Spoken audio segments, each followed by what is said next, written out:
జోహార్ సావిత్రిబాయి పూలే జోహార్ జోహార్.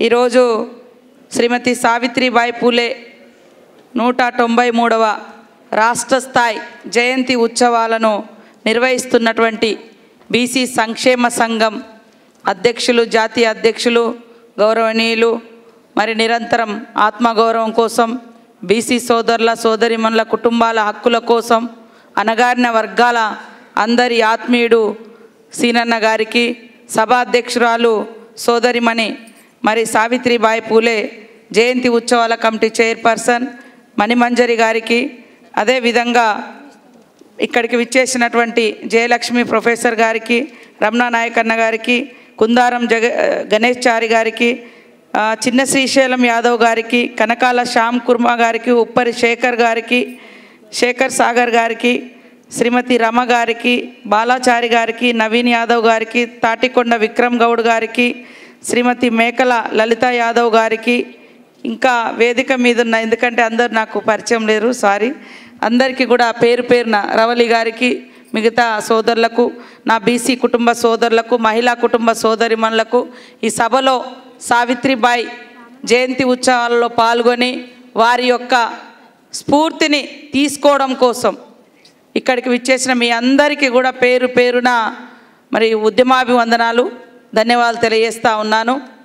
మరి సావిత్రిబాయి పూలే గారి గురించి ఈరోజు మనం మాట్లాడుకుంటున్నామంటే వారు సమాజానికి చేసినటువంటి సేవ, వారెవరో మనకు డైరెక్ట్గా పరిచయం లేదు, కానీ వారి ఆశయంతో పరిచయం ఉంది, వారి ఆచరణతో పరిచయం ఉంది, వారిచ్చినటువంటి స్ఫూర్తితో మనకు పరిచయం ఉంది.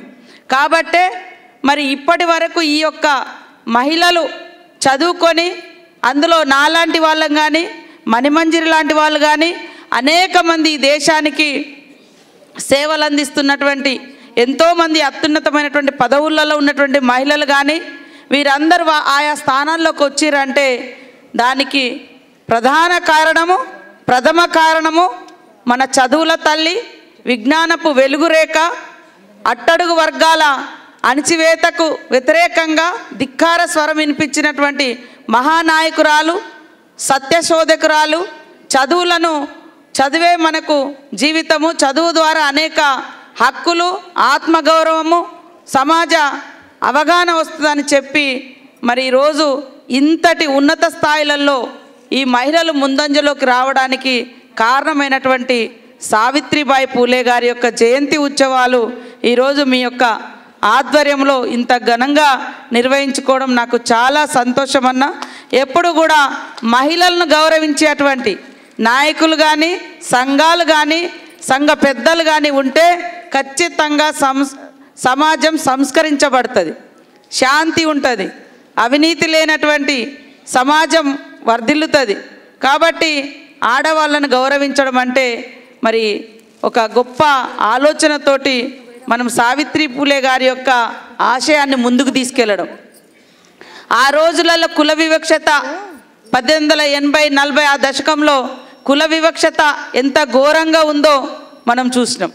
అంటే సావిత్రిబాయి పూలే, జ్యోతిరావు పూలే గారి ఆ దశలోనే కాకుండా దాని యొక్క కొనసాగింపు అంబేద్కర్ గారు కూడా ఎలాంటి వివక్షతను అనుభవించి అణచివేతల్లో నుంచి, వివక్షతల్లో నుంచి వచ్చినటువంటి వెలుగురేఖనే ఈరోజు మరి సావిత్రిబాయి పూలే గారు.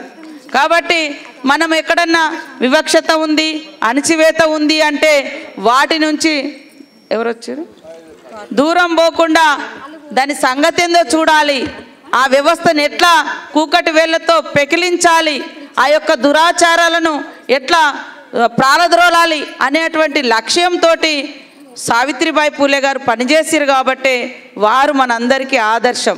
కాబట్టి ఇందాక అన్న చెప్పినట్టుగా ఖచ్చితంగా ఒక మంచి సజెషన్, మంచి ఒక స్ఫూర్తి, టీచర్స్ డే, కనీసం ఉమెన్ టీచర్స్ డేగా జనవరి 3వ తారీఖును ప్రకటించే విధంగా సీఎం రేవంత్ రెడ్డి గారితో, అదేవిధంగా కూడా క్యాబినెట్లో కూడా ఈ అంశాన్ని చర్చించి భవిష్యత్తులో ఉమెన్స్కి ఒక డే, టీచర్స్కి ఒక డే ఉండే విధంగా ఖచ్చితంగా కాంగ్రెస్ ప్రభుత్వము రేవంత్ రెడ్డి గారి యొక్క నాయకత్వంలో మరి సీఎం గారు తీసుకునే విధంగా మీ యొక్క ప్రతినిధిగా, మనందరి ప్రతినిధిగా, మహిళా ప్రతినిధిగా, మహిళలకు స్ఫూర్తిదాయకంగా ఉన్నటువంటి మన తల్లి యొక్క మరి జయంతిని ఆ రకంగా జరుపుకునే విధంగా కృషి చేస్తానని కూడా ఈ సందర్భంగా తెలియజేస్తా ఉన్నాను.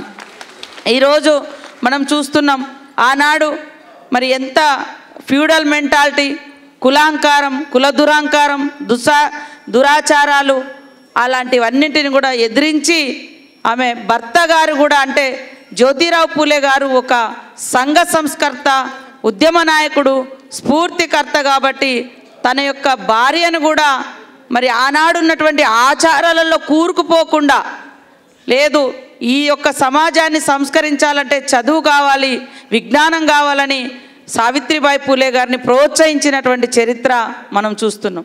అందుకనే వారి జీవితం ప్రతి కుటుంబంలో ఆదర్శం.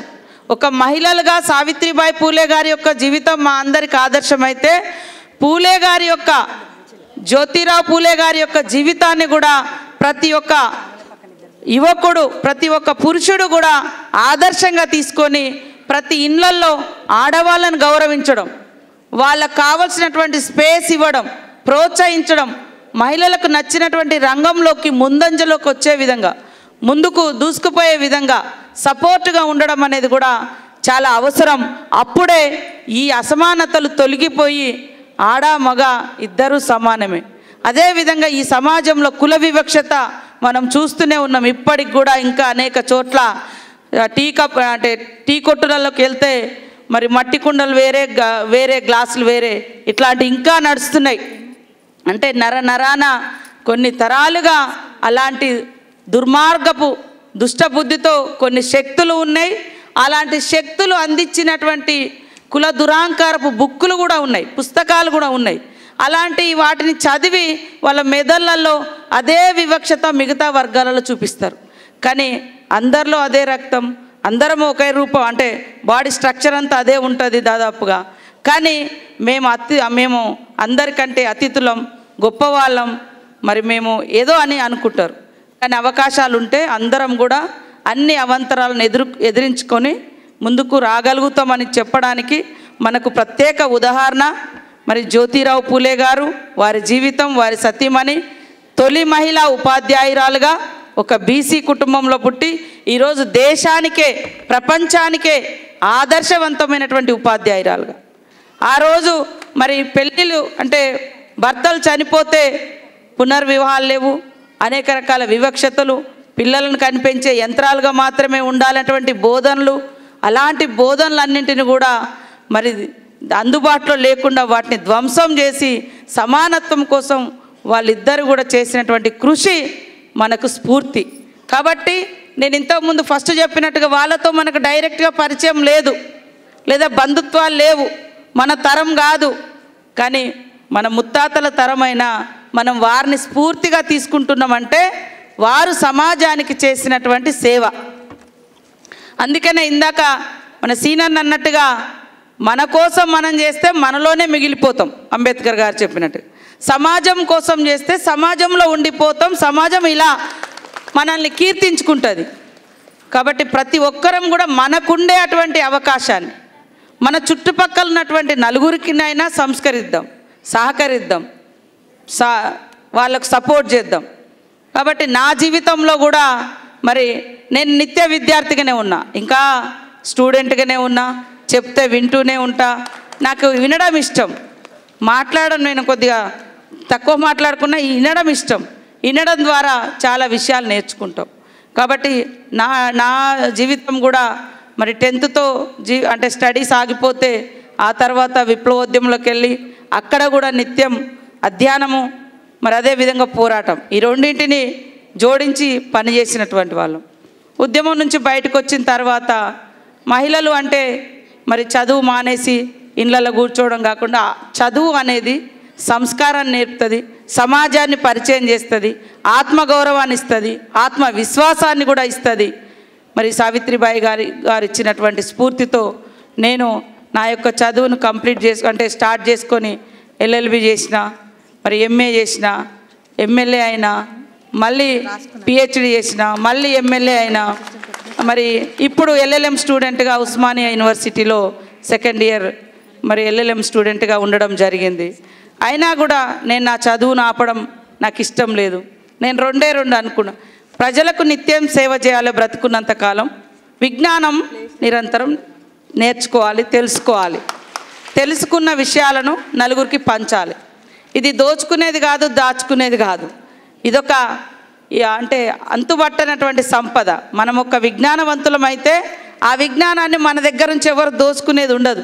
మనం 1000 మందికి పంచితే అది వెలుగునిస్తుంది, సమాజము ప్రపంచము కాంతివంతంగా జీవిస్తుంది.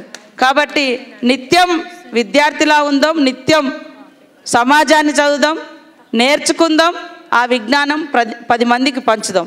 సేమ్ టైంలో ఒక సేవకురాలుగా రాజకీయ జీవితంలో ఉన్నాం కాబట్టి రాజకీయం అంటే అందరూ డామినేషన్ అనుకుంటారు, లేదా పెత్తందారి అనుకుంటారు, ఇంకోటి చేస్తారు. కానీ నా రాజకీయం నేను అనుకునేది సేవ. ఏ పొజిషన్లు ఉన్నా ఈ పొజిషన్ కేవలం మనం సేవ చేయడానికి, సేవకులుగా ఉండడానికే. అందులో ఉన్న తృప్తి, సేవ చేయడంలో ఉన్న తృప్తి డామినేషన్లో లేదు. నలుగురు ముఖాలలో సంతోషంని చూసేటువంటి తృప్తి మరి వాళ్ళ దగ్గర నుంచి గుంజుకోవడంలో ఉండదు.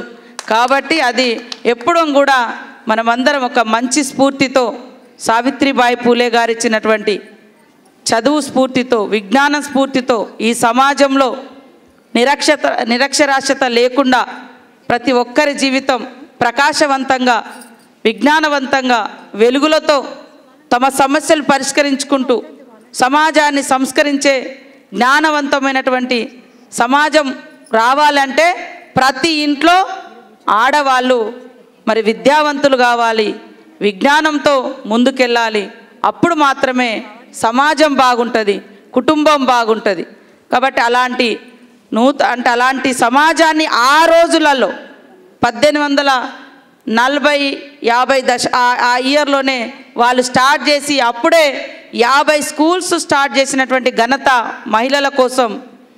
మరి వారి మీద మట్టి పోసినా, పెండ వేసినా, అన్ని అవాంతరాలు ఎదిరించి ఆమె జీవితం మనందరికీ ఆదర్శంగా ఉండింది. కాబట్టి మనం ఈరోజు వారిని స్మరించుకుంటున్నాం, వారి గొప్పతనాన్ని మరి గుర్తు చేసుకుంటున్నాం.